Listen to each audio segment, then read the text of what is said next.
मित्रांनो नमस्कार. आज असं वाटलं की बाबा टू व्हीलरवरती उज्जैनला जायचं.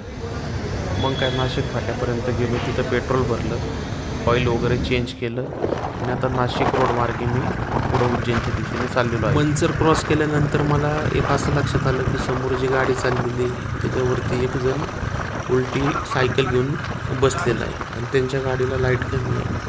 जवळपास मी त्यांना एक 100 किलोमीटरच्या आसपास लाईट देत गेलो, त्यामुळे मला थोडासा उशीर झाला. आता थोड्या वेळाने कसं की कुठल्या तरी एखाद्या ढाब्यावरती मी जेवण करणार आहे आणि एक तासभर पडायचं प्लॅनिंग करणार आहे. आता मला नेमका एक राजस्थानी ढाबा भेटलेला आहे, प्युअर व्हेज. आणि राजस्थानी ढाब्यावरचं जे जेवण असतं ते चांगल्या पद्धतीने बनवतात. साधं असतं जेवण आणि पोषक असतं. तर मस्तपैकी मी आता ऑर्डर दिलेली आहे. त्यामध्ये मी एक बेंगन मसाला मागवलेला आहे, एक शेवभाजी मागवलेली आहे आणि त्यांची एक रोटसारखा एक प्रकार असतो.